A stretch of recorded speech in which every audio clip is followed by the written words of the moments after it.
Rain had been coming down for 6 hours straight, the night my stepmother handed me a black garbage bag and told me to put my life in it. I was 29 years old, and I'd been living in the basement bedroom of the house my father built since I was 11. That basement wasn't much. A twin bed, a space heater that smelled like burning dust every winter, a small window at ground level where I could watch people's shoes go by on the sidewalk. But it was mine. I painted the walls a pale yellow the summer I turned 16, and I'd hung up the only photo I had of my mother, the one where she's holding me as a baby outside a diner in Tucson, both of us squinting into the sun. That photo was the first thing I grabbed when Diane stood at the top of the basement stairs and said, "Vivian, your father and I have decided it's time. You're an adult. We need the space." The space.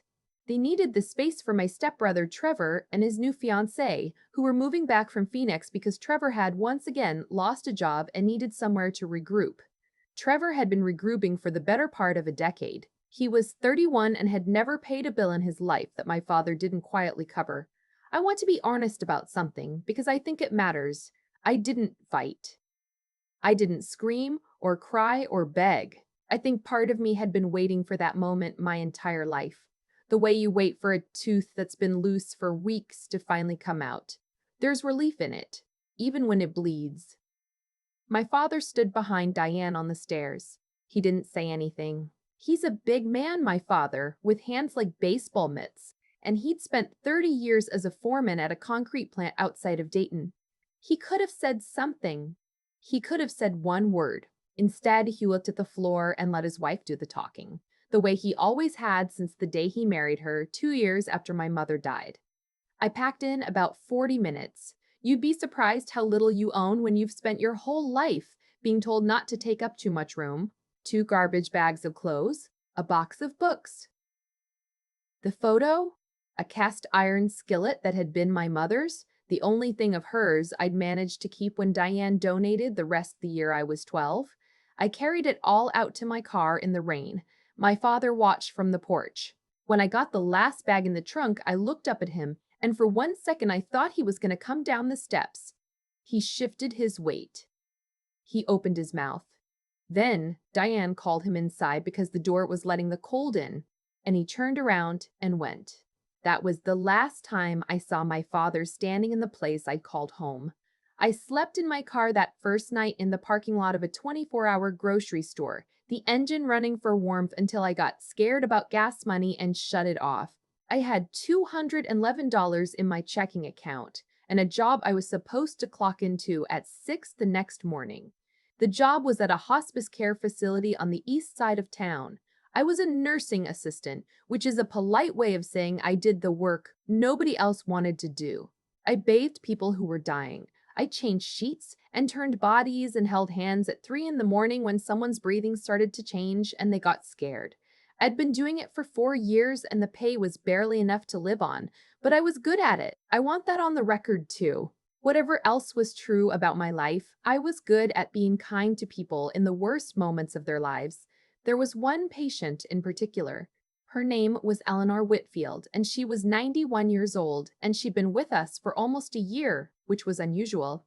Most folks at hospice don't last that long. Eleanor was tough. She had this thin white hair she insisted on having brushed every morning. 100 strokes, she'd count them out loud, and she had a way of looking at you that made you feel like she could see the whole truth of you in about 4 seconds. She had no family. Not a single visitor in the entire time she was there. I asked her about it once, gently, the way you learn to ask people things in that line of work, and she just said, "Outlived them all, honey," or "They outran me. Hard to say which." So I became her family, in a way. I'd stay past my shift sometimes just to read to her. She liked westerns, of all things, big paperback novels about cattle drives and gunfighters. I'd do the voices, and she'd laugh until she coughed. On her good days, she'd tell me about her life. She'd been a school teacher for 40 years. She'd never married. She'd traveled to 42 countries by herself, back when a woman traveling alone was practically scandalous. "You remind me of myself," she told me one afternoon near the end. "You've got that thing. That spine. You just don't know it yet because nobody ever needed you to use it." I didn't think much of it. People say things when they're dying. They get sentimental. Eleanor passed on a Tuesday in early March. I was holding her hand. She'd been mostly unconscious for 2 days, but right at the end, she opened her eyes, clear as anything, and she looked at me and said, "Thank you for the company, Vivian." And then she was gone. I cried in the supply closet for 20 minutes. Then I clocked out and went home to the weekly rate motel I'd been living in since the night they put me out. And I didn't think about Eleanor Whitfield again for almost 2 months. Here is where my life split into two halves, the before and the after, and I still have trouble believing the after is real. It was a Thursday in May. I'd just finished a double shift and I was so tired my eyes felt like they had sand in them. There was a man waiting in the facility's lobby in a gray suit, and he stood up when he saw my name badge and asked if I was Vivian Castellano. I thought I was in trouble. That's the honest truth. When you grow up the way I grew up, a man in a suit asking for you by name means something bad. I almost lied and said no. His name was Mr. Abernathy, and he was an estate attorney, and he'd been trying to reach me for 3 weeks. He'd been calling the phone number on file at the facility, which was an old number from before they put me out. Disconnected. He'd finally just driven over to wait for me in person. Eleanor Whitfield, it turned out, had not outlived her money the way she'd outlived her family. She'd been the only child of a man who founded a manufacturing company in Cleveland in the 1920s, and she'd inherited the whole thing at 30, sold it at 60, and invested everything with the same patient stubbornness she'd brought to brushing her hair 100 strokes a morning. Eleanor Whitfield had left me everything. After taxes and the bequests she'd made to a teacher's charity and an animal shelter, the amount that would come to me was a little over $38 million. I want to describe what that moment was like, but I'm not sure I can. I remember the fluorescent lights buzzing. I remember Mr. Abernathy's tie had a small coffee stain on it. I remember thinking very clearly that there had been a mistake, that he had the wrong Vivian, that this happened to other people, but it did not happen to girls who slept in their cars and kept their dead mother's skillet in a motel kitchenette. She'd left a letter. Mr. Praint. Abernathy gave it to me right there in the lobby. It was short. It said, "Vivian, you were kind to me when you had every reason not to be kind to anybody. The world taught you that you didn't matter and you decided not to believe it. That's the rarest thing I ever saw in 91 years. Use this to build the life nobody would build for you, and get yourself a good chair to read in. Your back will thank you. E.W." I sat down in that lobby and I cried again. But it was a different kind of crying than the supply closet. I told exactly one person, my friend Priya, who worked the night shift with me and who'd let me park in her apartment lot when the motel got to be too much. I told her over coffee, and she put her hand over her mouth, and we both just sat there shaking. I did not tell my family. I want to be clear about why. It wasn't a plan. I wasn't sitting there plotting revenge. It simply did not occur to me to call the people who had put my life in a garbage bag and tell them good news. They were not my good news people. They never had been. But here's the thing about money. It moves, and people see it move. I bought a house, a real house, a small craftsman with a porch and a yard in a quiet neighborhood, and I paid for it outright, and that purchase became public record the way home purchases do. I also did something Eleanor would have laughed at. I made a donation to the hospice facility, a big one, enough to fund a wing, and they wanted to put my name on it, and against my better judgment, I let them, because some childish part of me wanted my name on something good for once. There was a small article in the local paper. Local caregiver inherits fortune, gives back. The article ran on the Saturday. My phone started ringing on Sunday. I'd kept the same number through everything, mostly because I couldn't afford the hassle of changing it. I almost didn't recognize Diane's voice. She'd pitched it so sweet. "Vivian! Oh, sweetheart, we've been so worried about you. We had no idea where you'd gone." I stood in the kitchen of my new house holding my mother's skillet, which I'd just unpacked, and I listened to my stepmother tell me how worried she'd been, how they'd wanted to reach out 100 times, how family was family and these things between people, Well, they just got out of hand sometimes, didn't they? And the important thing was we were all still here. Behind her, I could hear my father's voice, low, saying something I couldn't make out. By the end of that week, I'd received 41 calls. Diane, my father, Trevor, who I hadn't spoken to in 3 years, calling to tell me he'd always looked out for me. Diane's sister, an aunt I'd met maybe 4 times, calling to say she'd love to reconnect. Trevor's fiance, who I'd never met in my life, left me a voicemail calling me sis. 41 calls in 7 days. I counted them. I don't know why I counted them, except that the number felt important, like evidence of something I'd always known and never been able to prove. I didn't answer a single one. I'm not going to pretend I handled all of it gracefully. There was a stretch of about 2 weeks where I was so angry I couldn't sleep. I'd lie awake in my new house, in my comfortable bed, with more money than I'd ever spend, and I'd be shaking with rage at people who weren't even in the room. That's the part nobody tells you about getting what you always wanted. The wound doesn't close just because the conditions improve. Sometimes the safety is what finally lets you feel how much it hurt all along. I talked to a therapist about it, actually. First time in my life I could afford one. She said something that stuck with me. She said, "You keep calling it revenge, but I don't think that's what you want. I think you want to be believed. You want someone to look at what happened and say, yes, that was real, that was wrong, and it wasn't your fault." She was right. I didn't want them to suffer. I just wanted, for once, for the truth of it not to be something I carried alone. So I did the only thing that felt honest. I wrote it all down. Everything. The basement. The garbage bags. The skillet that was the only thing left of my mother.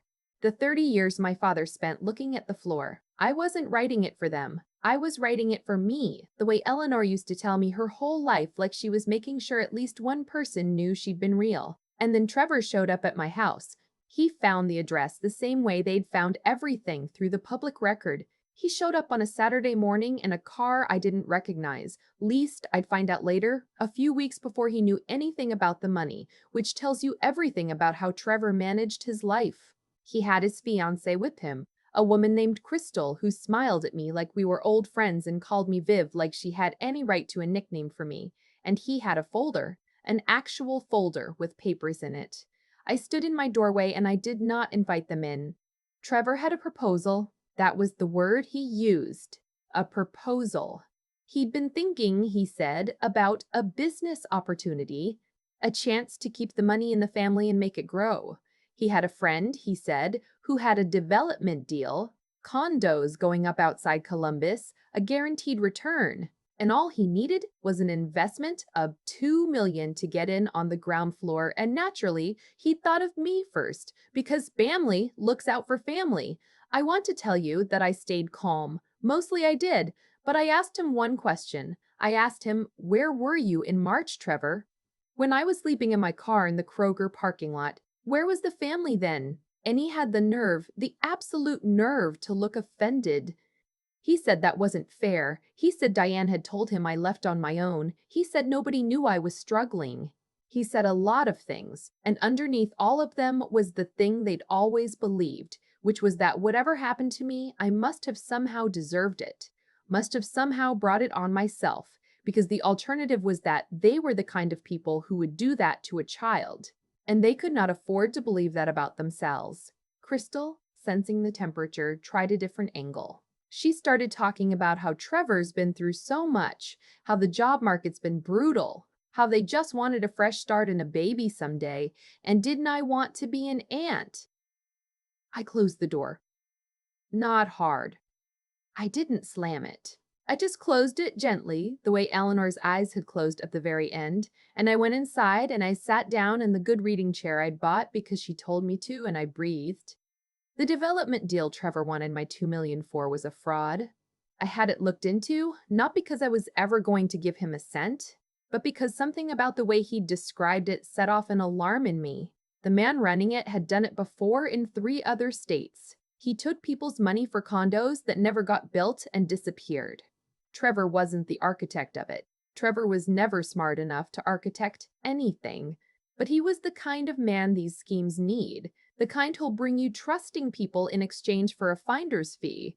I gave what I found to the right people. The man running it was indicted 4 months later. Trevor wasn't charged, but his name was in the documents. And Crystal, who it turned out had been with him mostly for the lifestyle he kept promising was about to arrive, left within the month. Last I heard he'd moved back in with Diane and my father into the basement, the same basement, my pale yellow walls painted over white. I did not cause any of that. I want to be clear about that too, because I've thought about it a lot. I didn't push a single domino. I just stopped being the thing that held the whole crooked structure up. For 30 years, I've been the one who absorbed the dysfunction, who made it survivable, who let everyone else avoid looking at what they were. When I stepped out from under it, it came down on its own.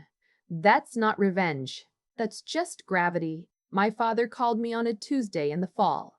Just him, no Diane. I almost didn't answer, but something made me pick up. He didn't have a speech ready. That's how I knew it was really him. Diane always had a speech. He just breathed into the phone for a while, and then he said, I should have come down the steps that night, in the rain. I should have come down.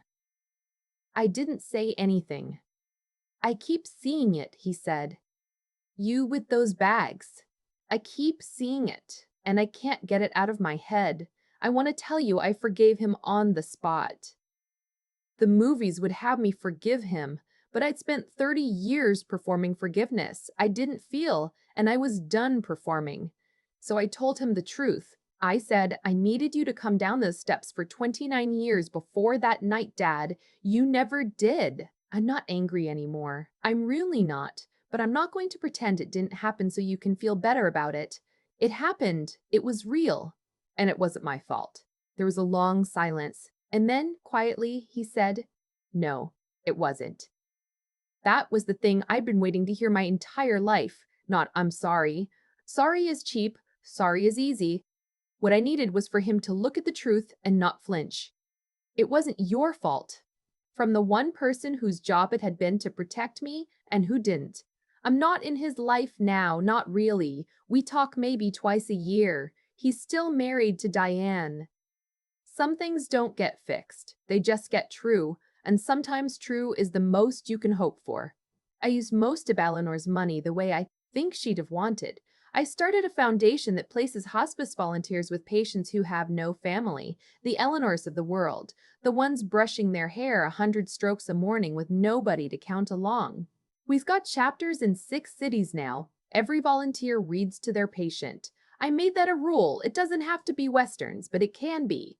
I kept working at the facility for almost a year after the money came because I didn't know who I was if I wasn't taking care of someone. Eventually, I stepped back to run the foundation full-time, but I still take a shift now and then.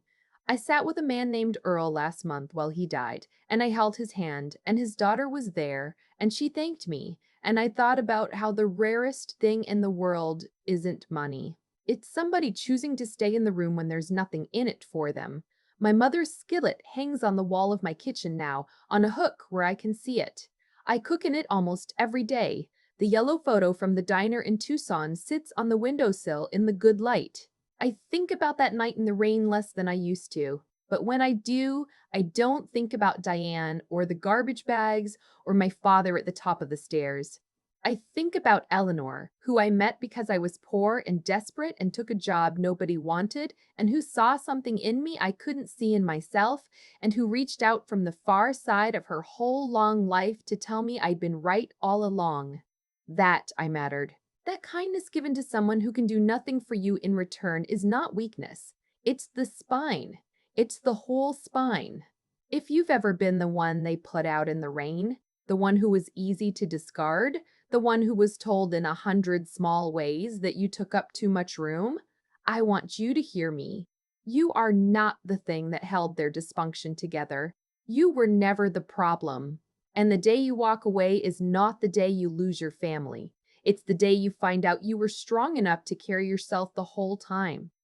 I'd love to know if any of you have ever had to set down a weight you've been carrying for someone who never thanked you for it. Tell me about it below. And if this story found you at the right time, stay a while. This is a good place to land. For a long time, I believed the night Diane handed me that garbage bag was the worst thing that ever happened to me. Now I think it might have been the truest gift I ever got, though nobody meant it as one. Everything that came after followed a logic so simple, it took me years to see it. The way you treat people when you think they can do nothing for you is the whole measure of who you are. And eventually, that measure comes back around. Diane and Trevor spent 30 years treating me as something disposable, and when the structure I'd been holding up was finally gone, it fell on them. I didn't push it, I just stepped out from under it. What saved me was never the money. The money came at the end, almost like an afterthought. What saved me started long before in a hospice room with a 91-year-old woman whose hair I brushed 100 strokes a morning because she asked me to, and it cost me nothing to be kind. I want to be honest about why I stayed late to read Eleanor those westerns. It wasn't strategy. I had no idea who she was. I was kind to her because being kind to people who couldn't repay me was the one thing nobody had ever been able to take from me, the one place I got to decide what kind of person I was. That choice, made 1,000 quiet times when no one was watching, is what she saw in me. Decency that doesn't expect anything back isn't naive. It's the strongest thing a person can build. But decency alone wouldn't have been enough. When Trevor showed up with his folder and his guaranteed return, the old me, the one trained to keep the peace, might have written the check just to make him go away. Instead, I asked questions. I looked into the deal. I learned to tell the difference between family and people who only call themselves family when there's something in your account. Learning to see clearly, to stop mistaking manipulation for love, was its own kind of survival, and I had to teach it to myself because no one had taught me. And underneath all of it was the plain refusal to break. Sleeping in that Kroger parking lot, clocking in at 6 the next morning with sand in my eyes, I didn't know I was strong. I just kept standing up. Eleanor was right about me before I was right about myself. The world had been testing my spine for 29 years, and the testing was the training. If you take one thing from what happened to me, let it be this. Stay decent when it would be easier not to. Keep your eyes open, especially about the people closest to you. And when life puts you out in the rain, get up anyway, because the strength you need is already in you, waiting for the day you finally have to use it.